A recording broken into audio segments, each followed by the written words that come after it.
So to finish up our worldview, when we look at Unit 1, the global tapestry, we're going to address developments in Europe during the time period circa 1200 to 1450. And when we say Europe, we are indeed mainly talking Western Europe at this time frame.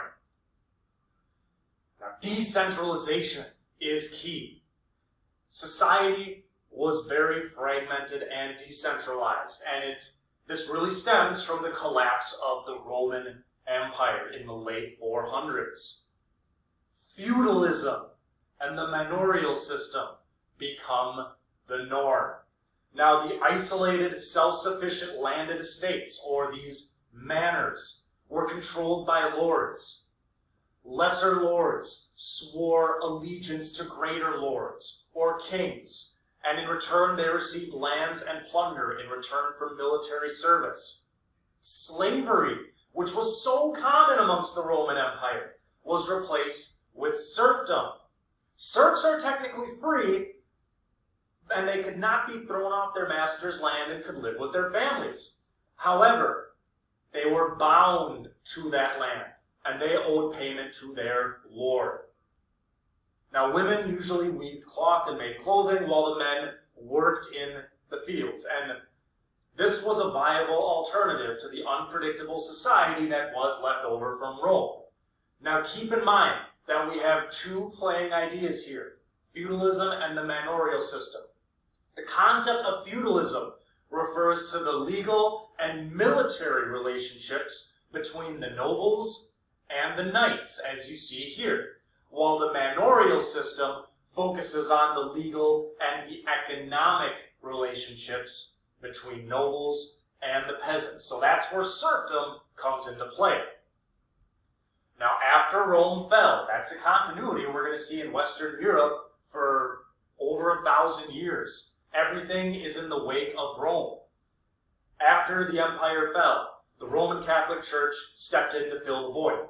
Now, the hierarchy of pope and bishop and priests and monasteries were modeled after Rome, and they fulfilled political, educational, administrative, and welfare functions. Latin was the language of the church, and it diffused into various vernacular languages. We might say Romance languages, like French, Italian, Spanish, and Portuguese. The church became very wealthy, almost in the vein of Buddhism, and many reformers felt that it had lost its way. They also took an active role in converting the so-called pagan peoples of Western Europe. Now, their goal was to convert the rulers, and then the rulers would get everyone else in line. And it worked to convert the rulers because the leaders of these groups wanted a link to something that was Roman. Now, Christianity had these supernatural elements and were accompanied by reported miracles of healing, rainfall, and victory in battle. And as the so-called Middle Ages will wear on, the Pope will become the most powerful person in Western Europe. And this is an area that's going to simply become known as Christendom. So this explains the role of the church and the different relationships that existed in society. Now, as to the concept of the population growth that will occur, food production will increase, and this kind of helps explain what a manor looked like. Yes, there was the house, but there were often other structures that accompanied it. Now, the development of the three-field rotation system occurred in different areas of Europe at different times.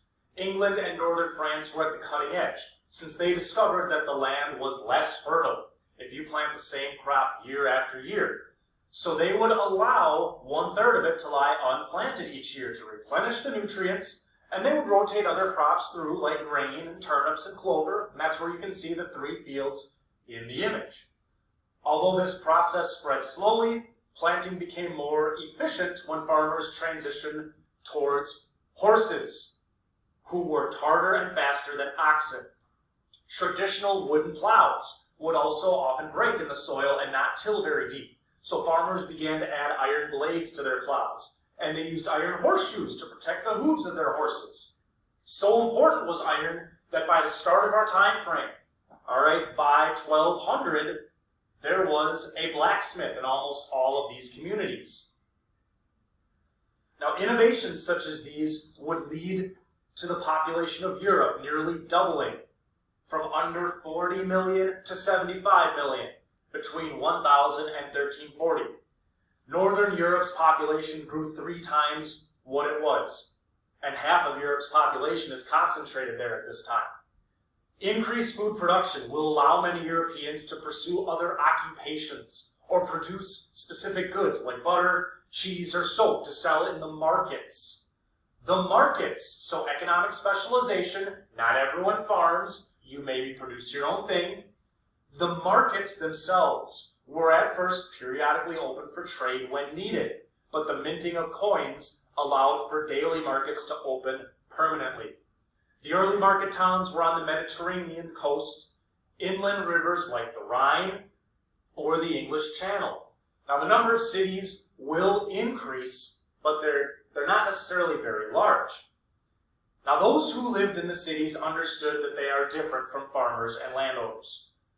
The lives of the farmers and landowners are dictated by the changing seasons and the daylight.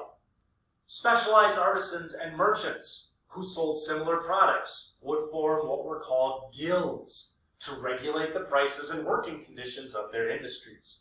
Members decided who could enter, and only those in the guild could engage in the business they regulated. Now, increased food production will lead to the intensification of the feudal system. Land ownership was one of these issues that occurred. And it was somewhat unusual because many began donating large tracts of land to the Catholic monasteries. Now, the church was exempt from paying taxes. That's where the church is land rich, but they grow wealthy because they don't have to pay taxes on their land. And nobody dared protest due to the fear of God's wrath. The church owned 1/3 of all land in northern France, and 1/6 of all the land in France and Italy by the end of the 1100s. The practice of leaving all land to the firstborn son soon became the norm as a way of keeping estates intact. So non-firstborn sons had to pursue other fields, like be a bureaucrat, a knight, or join the church. Now, cathedrals, as we see here, Chartres Cathedral. Cathedrals are the most visible evidence of the guilds because they're financed by the guilds and often with help from others. Just before our time frame, 1150 is when construction on many Gothic cathedrals began, or when many of them were built. They're called Gothic after the barbarian Goths because it was said to be ugly when compared with the picturesque Roman style. And these cathedrals are spiritual and economic centers, and they're the focal point of most towns. Now, Chartres Cathedral was built to house the relic that was part of the robe worn by the Virgin Mary when she gave birth to Jesus. So many of these cathedrals housed relics, and the outgrowth grew from there. Now, services are conducted here, and cathedrals do open periodically as markets. So these places are the center of towns. Christianity certainly forms the backbone of European life during our time frame.